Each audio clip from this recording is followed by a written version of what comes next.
Hi guys, I'm George. Welcome to my YouTube channel. Today I'm here in Battersea Park and it's a really beautiful day, blue sky, and just as I was looking for a spot to paint, I bumped into two other artists over here. So this is Ted, and I'll put his Instagram up on the screen so you can follow him. And then this is Stephen over here, who's also doing a plein air painting. So yeah, it's always nice to meet other artists, and yeah, quite a coincidence. I wasn't expecting to see other artists painting, and they've also chosen a good spot, which makes it easier for me to decide where to paint. So I'm just going to be painting this down here and getting a nice view of the Battersea Power Station. I've got a really nice view of Battersea Power Station here. The chimneys getting reflected into the water. So I think this would be quite a fun scene to paint, quite a colourful and iconic scene to paint. So let's start painting. I'm painting on a gesso primed panel that I've toned to a light greyish brown, and I'm sketching the underdrawing using raw umber paint.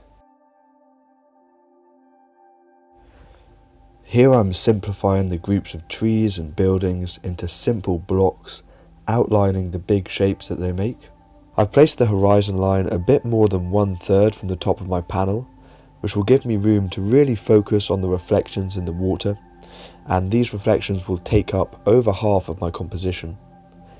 In general, when painting reflections, I like to leave more room for the water than the sky, as I find the different colours and shapes and patterns in the water very interesting to observe, whereas the sky today, it's just quite a uniform blue with a subtle and steady gradation in hue. Sometimes if there's a lot of interesting clouds, it can be nice to leave more space for the sky so you can really focus in on the shapes and colours of the clouds. But today, as the sky is quite blue, there's a lot more visual interest going on in the water.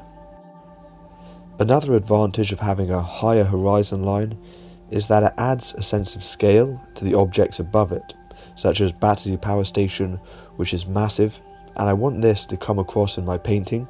So having the chimneys on the power station getting close to the top of the panel, it just makes it look much bigger, whereas if it was placed lower down on my panel and there was a lot more sky sort of dwarfing the power station, it wouldn't give the same sense of scale and impact to this building. When drawing the chimneys, it's important to get the perspective correct.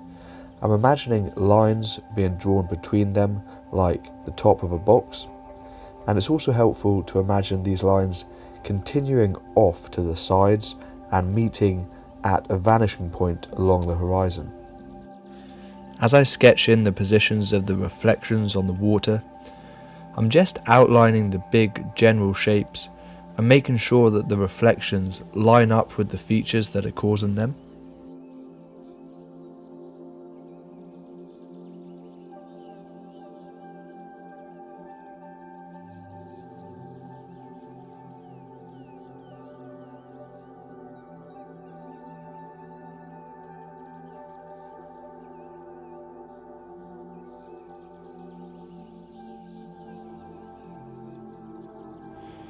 I'm drawing the main structural branches and trunk of the tree on the right, using a fine brush and thin down paint. I'm trying to be quite specific with the positions and shapes of the branches, as this will make the tree look more real and less generic.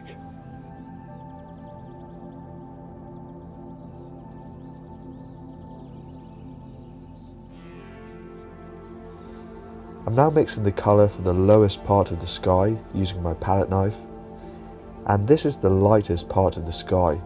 To make this colour mix, I'm using titanium white, manganese blue, a small touch of cadmium yellow and carmine red, and a touch of raw umber, and also a bit of ultramarine blue.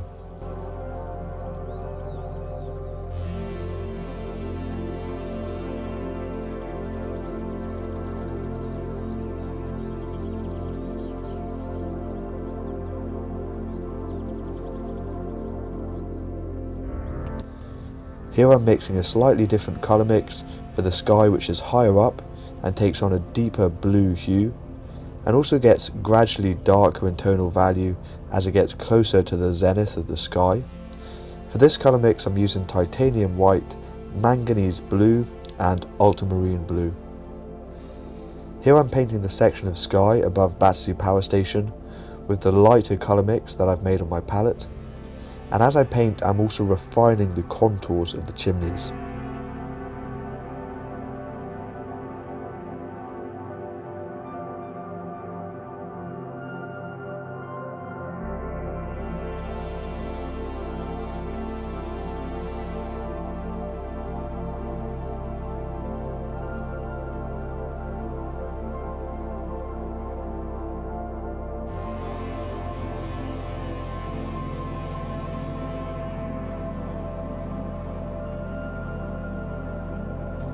I'm now making a light purple colour mix for the section of thin misty cloud which is just above the light blue colour that I've just painted. And to make this colour mix I'm just mixing some colours into this light blue mix on my palette, and I'm adding some cadmium red, ultramarine blue and a bit more titanium white.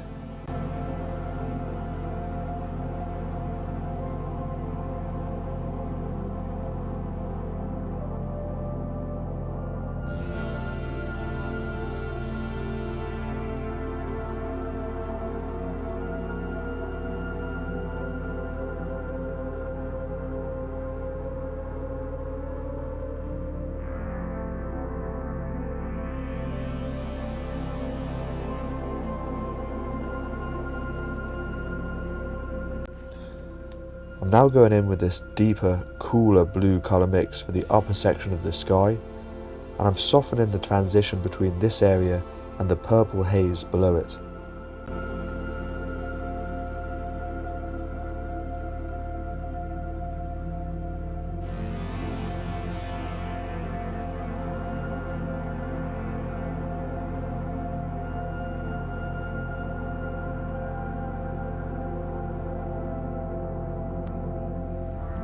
To paint the Battersea power station chimneys, I'm first painting a slither of shadow which is visible on the left of each chimney.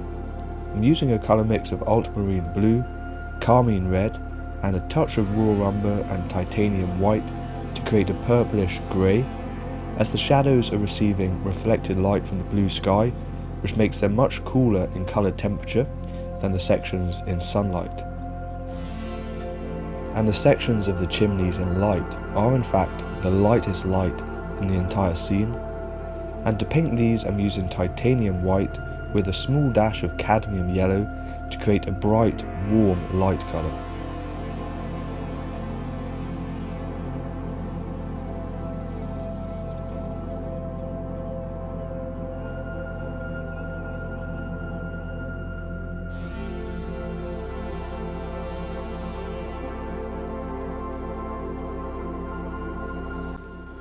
When observing the reflections in the water, there is a distinct gradation in value, with the water getting darker towards the foreground, and the water in the very foreground also appears a bit greener, as the colour of the riverbed has more influence over the water's appearance in this area.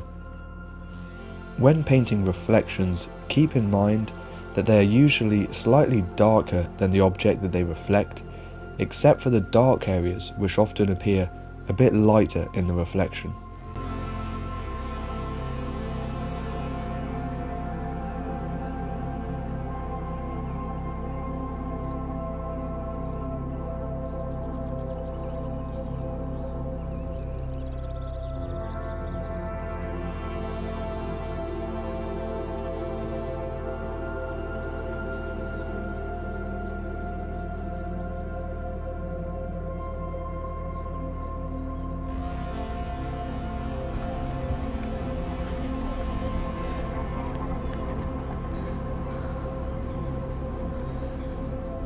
And here I'm painting the darkest shadows within the trees using a colour mix of ultramarine blue and raw umber paint.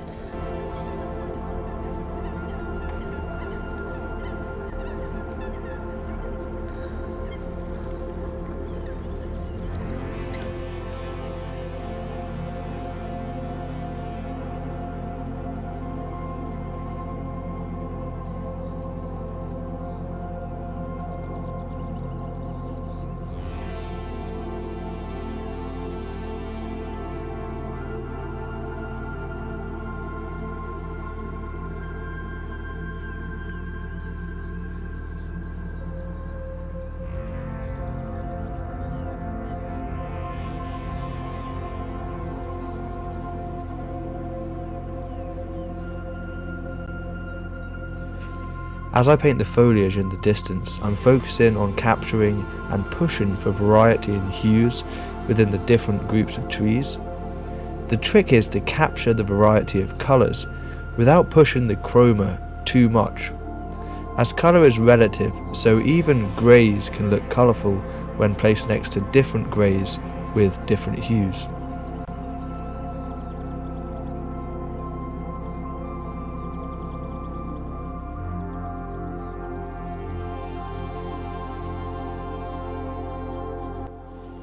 So you might have noticed throughout the painting the frequent changing of the paintbrush, and I really recommend having quite a few different sized brushes and different shaped brushes.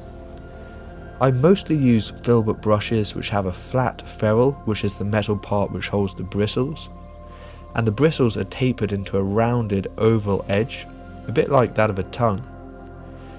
Filberts in a way offer the best of both worlds, as the sides can be used for thin lines and the flat middle for broader brush strokes, offering multiple stroke styles in one brush.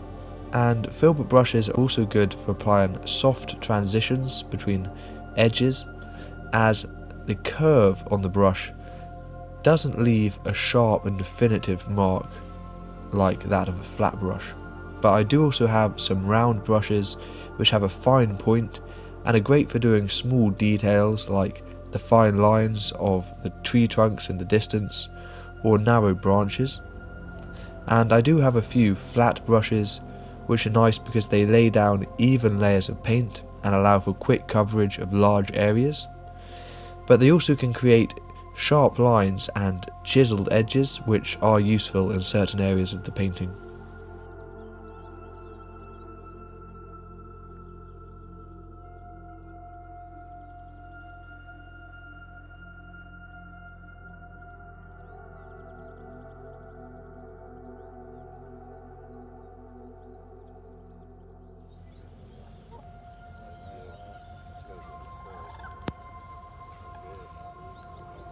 Hey guys, so I've just finished the painting in Battersea Park.